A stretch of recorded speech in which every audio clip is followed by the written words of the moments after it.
Dans l'œil du Var aujourd'hui, une question simple. Paris est-il déjà éliminé dans son opposition à Barcelone en quart de finale de la Ligue des Champions? Notre réponse, c'est non. Argumentation.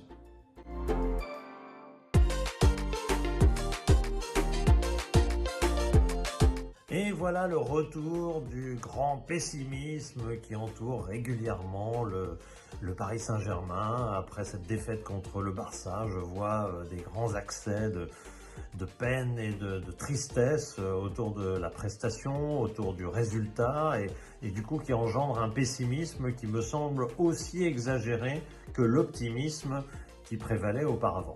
Parce que, il y a deux chapitres au niveau de l'optimisme dernièrement des Parisiens, enfin des gens de l'environnement du club, disons. Le premier optimisme, c'était sur le tirage au sort. J'étais quand même un peu... Je comprends très bien que c'était mieux que de jouer Manchester City en quart de finale, d'accord. Mais le tirage au sort se dire immédiatement, oh bah Barça et Atlético, c'est sans problème pour la finale. Ça me paraissait assez osé compte tenu de ce que je vois du Paris Saint-Germain depuis le début de la saison. Et l'autre dose d'optimisme qui entourait le club, c'était celle-là, c'était de dire oui, l'équipe progresse, maintenant c'est l'humilité, maintenant c'est le collectif, maintenant il n'y a plus de stars à part Mbappé, mais d'ailleurs Mbappé on l'aime plus, enfin bon voilà, des espèces de discours assez lénifiants, et puis surtout je trouve qu'il manquait un peu de restrictions, c'est-à-dire qu'on aurait pu quand même se dire que il n'y avait finalement pas beaucoup de matchs de grande qualité dans le parcours parisien, notamment en Ligue des Champions. Le premier tour a été si difficile pour que, à mon sens, tout d'un coup, se dire qu'on avait tellement progressé qu'il n'y avait aucun problème pour la deuxième phase me paraissait extraordinairement exagéré. Pour autant, je trouve maintenant que c'est le pessimisme qui me semble très exagéré, car finalement, oui, il y a eu une défaite, mais d'un but d'écart, un match qui aurait pu tourner différemment. Alors on peut l'analyser, le match. Finalement, il est assez typique du PSG, c'est-à-dire que, et c'est ça qui nous fait croire d'ailleurs que le PSG peut se qualifier au match retour, c'est que sur 20 minutes, le PSG a failli gagner le match. Ils ont failli marquer 3 buts, ils en ont marqué 2, mais ils ont failli en marquer 3 en une 15, même pas en 10-15 minutes.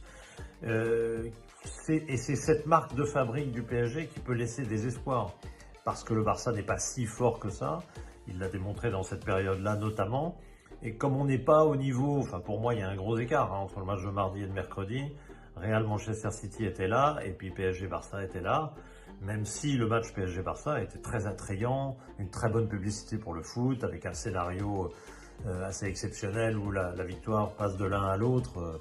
Donc tout ça était très réussi, dira-t-on, c'était un joli suspense et un très joli match.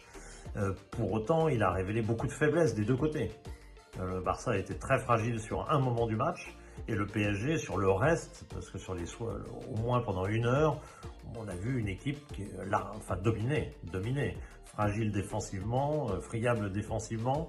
Alors moi je veux bien qu'on critique Donnarumma sur le match d'hier, mais globalement c'est quand même lui qui a bien souvent caché la misère de cette défense parisienne, qui ne me semble absolument pas au niveau requis pour la Ligue des Champions. On voit trop d'occasions concédées, trop de buts aussi concédés bien sûr. Et puis le milieu, toujours aussi peu créatif, ça c'est pas nouveau.